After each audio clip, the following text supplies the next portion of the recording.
Interview BO par Benoît Basirico. Je suis avec Olivier Marguerie, compositeur de Dossier 137 de Dominique Moll. Olivier, vous retrouvez Dominique Moll après La Nuit du 12. Est-ce que l'idée était de s'inscrire dans une continuité ou alors repartir de zéro avec d'autres préoccupations propres à ce film ? Alors d'un point de vue musical, aucune continuité dans l'esprit. Quand on parlait un petit peu avec Dominique en amont du film, on échangeait plutôt sur des films où la musique l'avait marqué lui. Il y a eu notamment, je me souviens que quand on réfléchissait, il y avait le film de Todd Haynes, là qui est sorti, May December, avec l'utilisation du thème de Michel Legrand, qui lui avait vachement plu et qui m'avait moi aussi vachement plu, donc ça m'a un peu nourri. Surtout, à un moment, Dominique m'a mis sur une piste sans le vouloir tout à fait, mais en me parlant d'un film qui s'appelle French Connection, et la musique de French Connection est très orientée jazz, et même free jazz. Et pendant un long moment, j'ai fantasmé qu'on puisse faire cette musique-là sur Dossier 137. Je suis même allé jusqu'au stade d'enregistrer des musiciens en studio, un quintet de jazz, pour qu'on se rende compte après que ça ne marche pas du tout à l'image.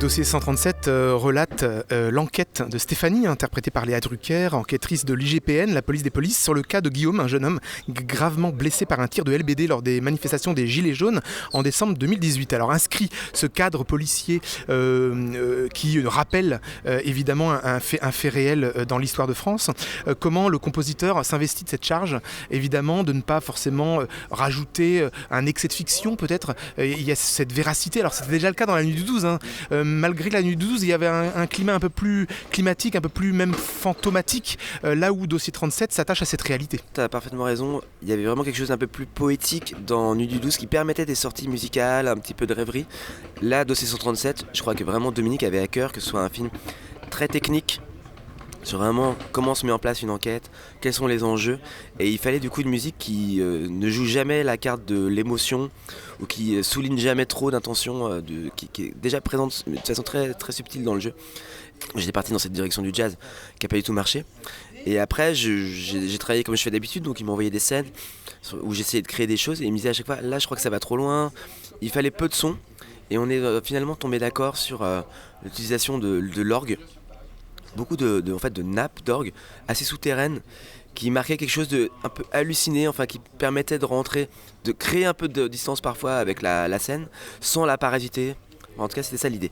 Parallèlement à ces nappes d'orgue, il y avait aussi l'existence de motifs répétitifs, d'arpèges qui pourraient faire penser peut-être, je sais pas, à la musique un peu minimale type Steve Reich. Enfin, c'était un peu ça au bout d'un moment ma direction, pour essayer de trouver cette couleur qui allait pas empiéter du tout sur le récit et pas le marquer trop émotionnellement.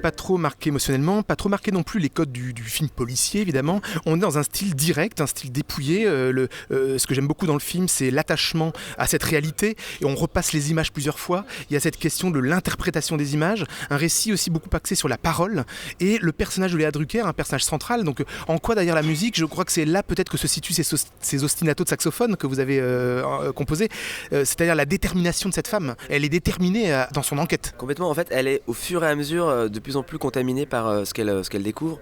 Elle a, par son passé, un attachement à la ville d'où vient la victime. Et en fait, il y a vraiment ce truc un peu de... Elle veut absolument avancer, elle lâche jamais. Ça lui permet de trouver au fur et à mesure des indices. Et donc cette musique doit raconter ça, ce chemin, effectivement. Ce motif obsessionnel, répétitif qui revient dans le film et qui marque, oui, effectivement, la marche de Léa Drucker vers une forme de vérité.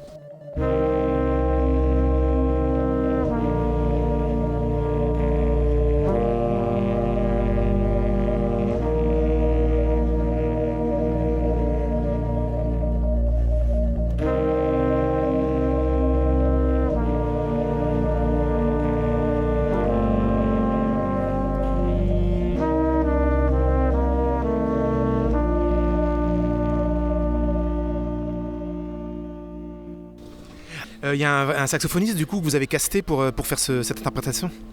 Bah oui, parce qu'en fait, quand j'ai eu cette première direction jazz, j'ai même enregistré toute une BO avec un quintet. Et c'est Sylvain Riflet que j'ai appelé, qui a enregistré ce saxophone, qui est un super musicien vraiment que j'adore.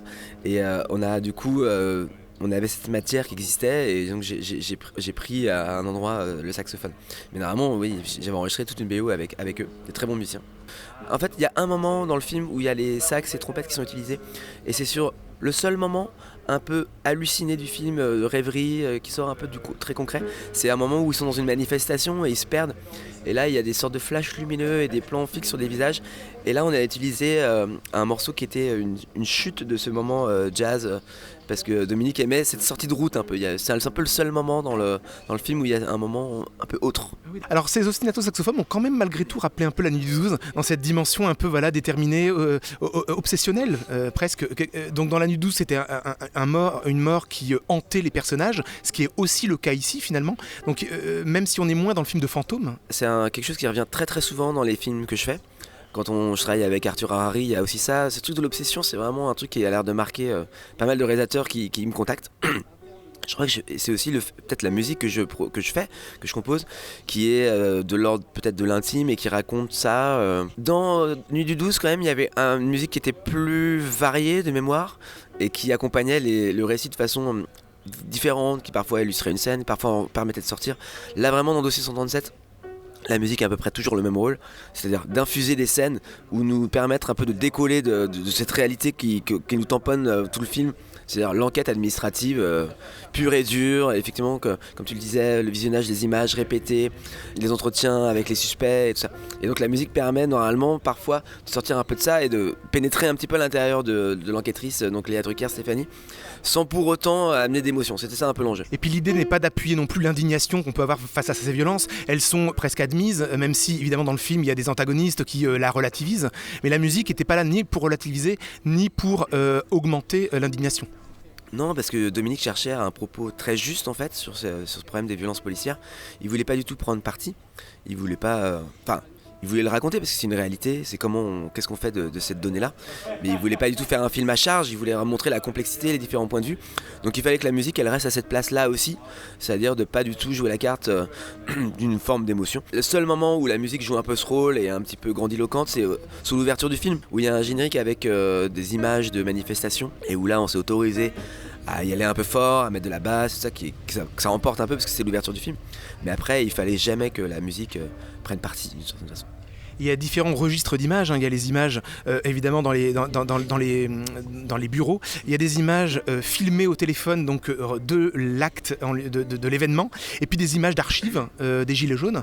Comment la musique, le questionnement de ce positionnement par rapport à ces différents registres d'images? C'est une question que moi je me suis pas particulièrement posée parce que ils se la sont surtout posés au montage. Comme il y a eu cet échec de la musique jazz au début, finalement j'ai travaillé un peu tard sur le montage et donc le montage était déjà à peu près existant. Et ils avaient déjà identifié avec Laurent, le monteur, les moments où ils pensaient qu'il faudrait de la musique avec Dominique. Je suis pas sûr que les moments où j'ai fait de la musique, il y ait tant de ça que de changement de régime. Parce que je fais surtout des musiques sur des moments un peu longs d'enquête ou des mouvements d'action. Mais effectivement, c'est un des enjeux du film, c'était effectivement de faire coexister ces images filmées à l'iPhone. Je crois qu'à un moment, parfois, ils déployaient des moyens techniques un peu fous, beaucoup de figurants dans la rue et tout ça pour finalement filmer la scène à la fin sur un iPhone, ce qui est très rigolo. Et effectivement, les images qui sont allées chercher d'archives filmées pendant les mouvements des Gilets jaunes, des images qui sont recréées avec des iPhones, et puis c'est les images filmées à la caméra. Mais moi, ça ne m'a pas trop impacté.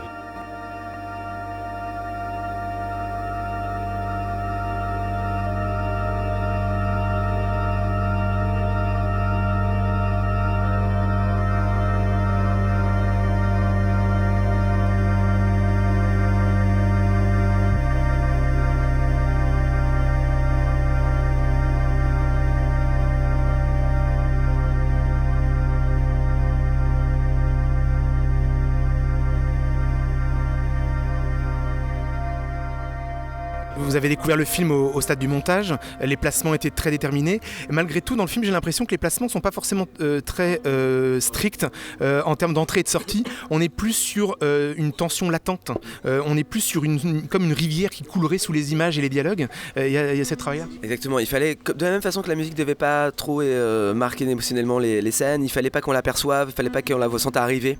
Donc elle rentre de façon très très douce, avec des longs fade-in. Comme c'est souvent des nappes d'orgue, il y a vraiment quelque chose qui se construit au fur et à mesure comme une sorte de cathédrale de son. Je voulais qu'on perde un peu la notion de réalité avec cette musique, comme le film est très concret, que la musique puisse ramener un tout petit peu de distance. Donc il fallait qu'elle apparaisse, qu'elle disparaisse sans trop qu'on s'en rende compte, effectivement.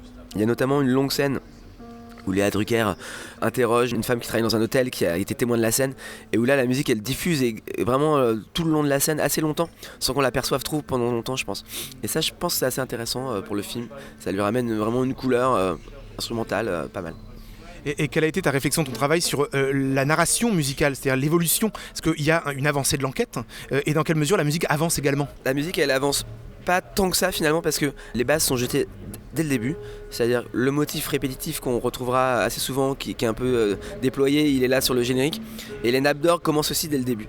Donc il y a quelque chose qui est déjà là et qui va s'amplifier au fur et à mesure. Surtout, il y a de plus en plus de musique en termes de densité en temps. C'est-à-dire qu'au début, le film est très très silencieux en termes de musique, il n'y en a quasiment pas.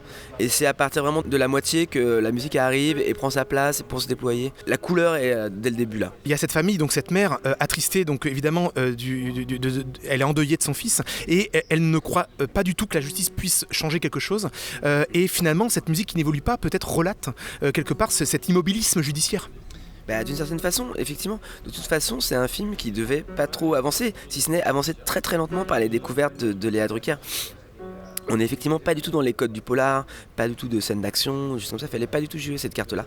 Et de toute façon, tous les personnages, enfin beaucoup de personnages ne croient pas du tout en l'action de la justice. Il y a la mère, il y a aussi la personne de l'hôtel, enfin tout le monde a, comme presque un peu nous tous, on se regarde mais comment on fait dans cette situation, comment on trouve les portes de sortie. Et c'est ce qu'essaie de trouver Léa Drucker. Mais effectivement, la musique, elle est assez monolithique dans ce sens-là.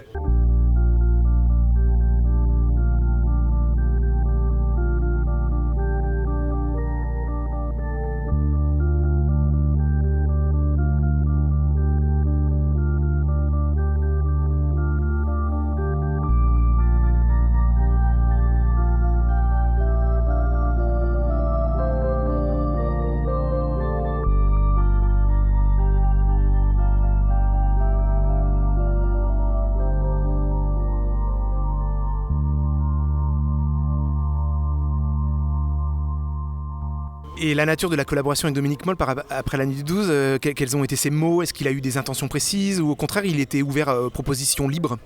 Non, au début, Dominique pensait qu'il n'y aurait pas de musique même dans le film. Donc c'était vraiment un sujet de qu'est-ce qu'on peut trouver ou pas trouver, et il n'y en aura pas besoin, c'est pas grave. Donc il y a eu ces discussions autour du jazz. En fait, Dominique, quand on commençait à y réfléchir, m'envoyait de temps en temps la référence d'un film qu'il venait de voir ou qu'il repensait en disant « Ah tiens, je me souviens que j'ai bien aimé la musique dans ce film-là, est-ce que ça peut être une piste ?» Et ça a été très très ouvert. Mais de toute façon, Dominique, c'est quelqu'un qui donc a fait quand même maintenant pas mal de films, qui a une vraie carrière, et qui du coup, une fois qu'il a choisi ses collaborateurs, j'ai l'impression qu'il a une sorte de grande confiance quand même. Enfin, là, je sens que je suis dans un rapport assez privilégié avec lui, où il n'y a pas trop de doutes. Là, on a un peu douté au début parce qu'on cherchait, mais finalement, il fait vachement confiance. Il savait qu'on allait trouver, moi aussi. Voilà, la vraie question, ça a été longtemps. Est-ce qu'il y a de la musique dans ce film et quelle est-elle, quel est son registre, sachant qu'il fallait que ce soit une musique qui prenne très peu de place. J'ai l'impression que c'est la deuxième fois que tu retrouves un réalisateur, donc après Arthur Harari, le fait de retrouver Dominique Moll, est-ce qu'il y a l'idée aussi d'être son interprète, de se mettre dans sa tête, de se dire que la musique faite pour Dominique Moll n'est pas la même que pour Arthur Harari, cette idée de faire la musique du cinéaste? C'est plutôt, chaque film, je trouve, demande une... Enfin, en tout cas, chez moi, j'essaye de trouver une singularité. Ça passe souvent par le choix des instruments. Par exemple, ce film-là, clairement, c'est l'orgue, par exemple, qui est un instrument que j'utilise parfois, mais qui n'a jamais été la couleur musicale d'un film déjà. La collaboration avec un réalisateur qui s'installe, c'est génial, je découvre effectivement un peu ça. Il y a Arthur, il y a Dominique maintenant, je pense qu'on s'est trouvé d'une certaine façon. Il y a Stéphane de Moustier aussi, j'ai fait juste avant une série Canal+ avec lui, c'est comme ça qu'on s'est rencontrés. Puis voilà, je crois que ça y est, on s'aime bien, on a compris que ça fonctionnait, notre duo fonctionnait bien. Donc ça, en fait, ce qui est surtout, c'est très confortable parce qu'il y a une confiance qui s'installe. quand tu travailles pour la première fois avec un réalisateur ou une réalisatrice, il y a un petit peu trouver ses marques, comprendre quelle musique il aime, quelle musique il aime pas, apprendre à se parler, apprendre à pas se vexer. Moi j'essaie de mettre très peu d'ego quand je fais de la musique avec un réalisateur pour pouvoir qui s'autorise à me dire bon ça marche pas, on fait autre chose et tout ça. Mais ça demande un peu de temps qu'on arrive à ce dialogue là, parce qu'au début on se ménage quoi, et puis c'est normal.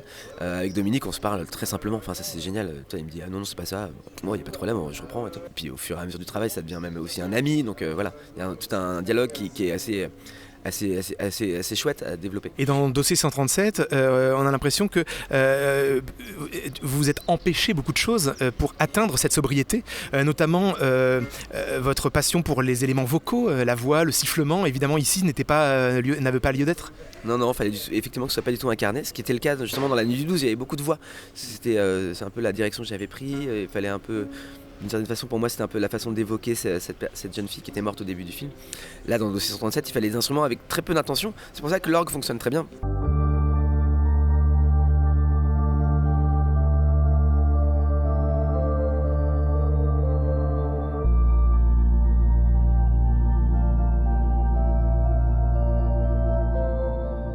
Il n'y a pas de vélocité, il n'y a pas de vibrato, c'est des sons très droits. Il fallait que ce soit très pur d'une certaine façon. En tout cas, c'est ce que moi j'ai trouvé pour trouver une place dans ce film qui est effectivement très technique et laissant peu de place à la poésie d'une certaine façon.